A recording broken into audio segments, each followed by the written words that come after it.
वाहे गुरु सारी साध संगत जी, हरिओम।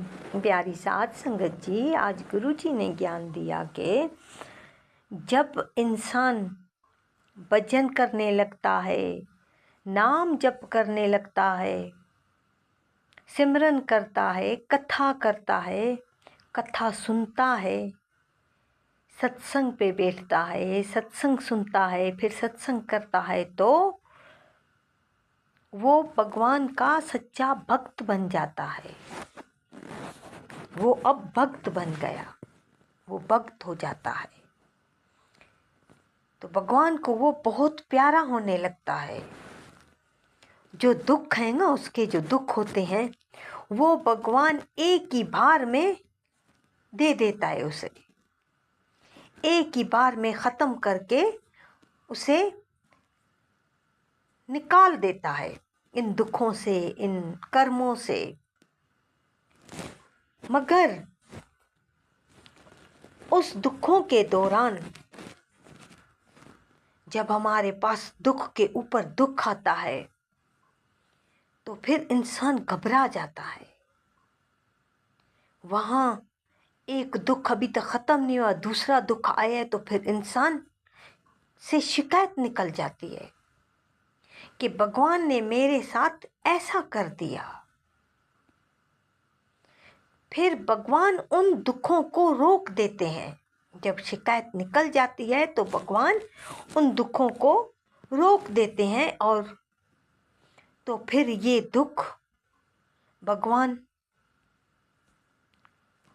रख लेता है कि ये फिर जन्मों के जन्मों तक भुगतते रहो। फिर 10 जन्म है, जितने भी जन्म आओगे फिर ये दुख तो आपको मिलेंगे, क्योंकि कर्म ख़त्म होंगे तो आने जाने का चक्कर हमारा ख़त्म होएगा। जब तक हम कर्म करते रहेंगे हमें दुख भी भुगतना है, सुख भी भुगतना है।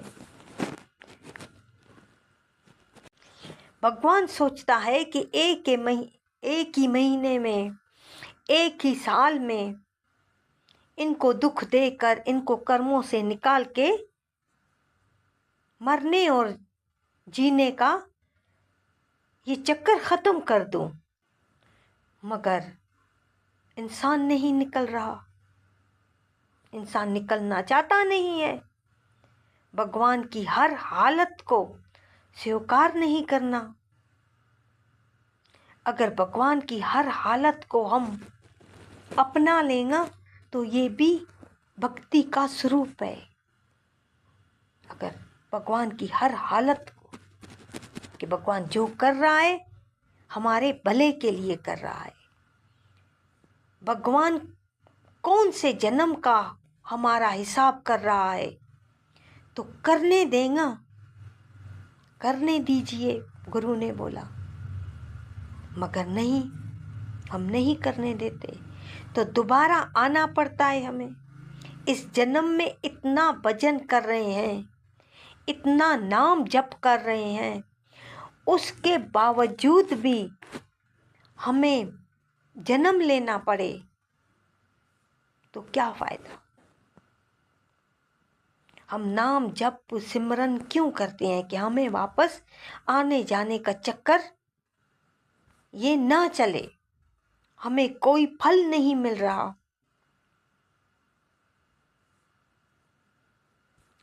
तो हमारी बोगन अभी तक रहती है ना।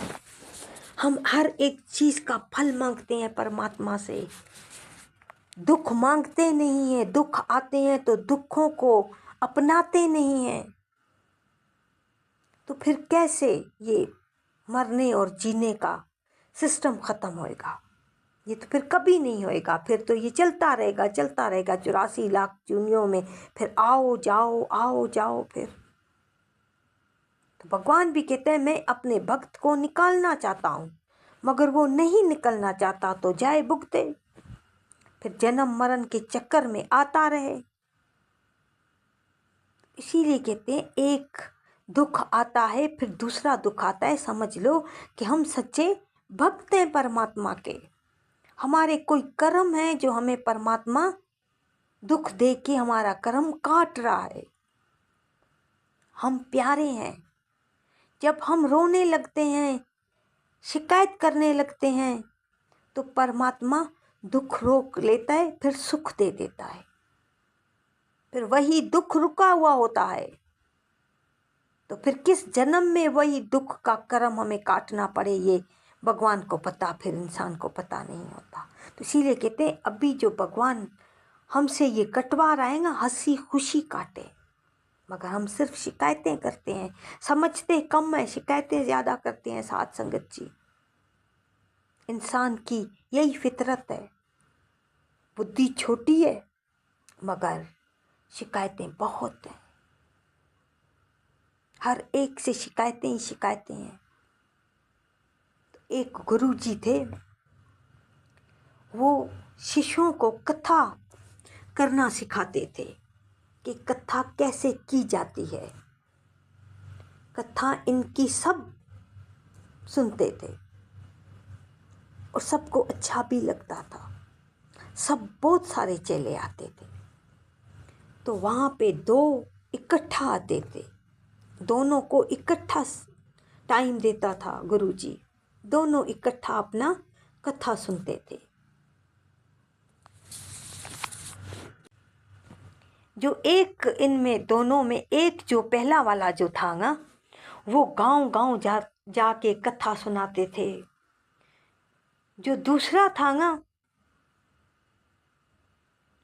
उसे मतलब ऐसा लगता था कि मेरी डिमांड जो है ना वो कम है, मुझे लोग शौक से नहीं सुनते। वो जो पहला वाला था वो गांव-गांव जाकर कथा करता था, ऐसा कथा सुनता थे।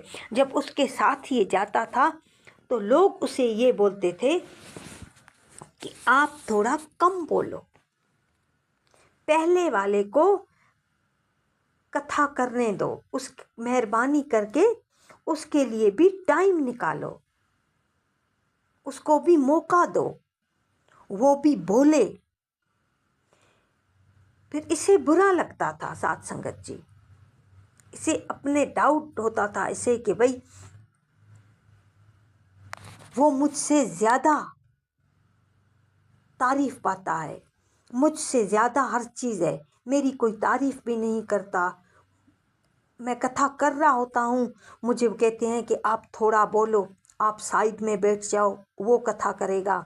फिर ये साइड में बैठा रहता था, मतलब इसकी इतनी इज्जत नहीं होती थी, इतनी तारीफ नहीं होती थी, उसकी इज्जत भी ज़्यादा होती थी, तारीफ भी होती थी, और सब उसे गौर से सुनते थे और सुनने के बाद आनंद में आते थे।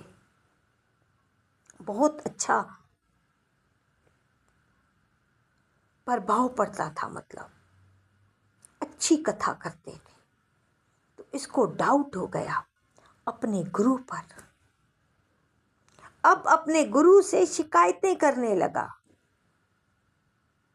अपने गुरु को शिकायत करता है कि आप जो हो ना, हम दोनों में फ़र्क करते हो।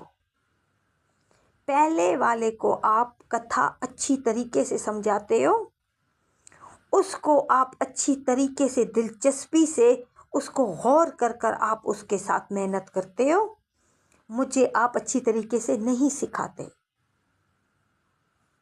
गुरुजी ने बोला क्या हुआ, ऐसा क्या हुआ जो आपके मन में ऐसा डाउट हुआ है। तो इसने सब कुछ बता दिया अपने गुरु को कि गुरुजी मेरी कोई सुनता नहीं है, मेरे मुंह पे लोग मुझे बोलते हैं कि आप कम बोलो, दूसरे के लिए पहले के लिए मेहरबानी करके बोलने का वक्त छोड़ो, उसके लिए सारा वक्त आप ना ले लो। तो यहाँ मुझे बुरा लगता है, मैं बैठा रहता हूँ भी, उसकी इज्जत ज़्यादा होती है, मेरी इज्जत कम होती है। तो यहाँ गुरुजी इसको समझ गए। गुरुजी ने बोला मैं तुम दोनों को एक ही तालीम देता हूँ, एक ही शिक्षा देता हूँ, दोनों को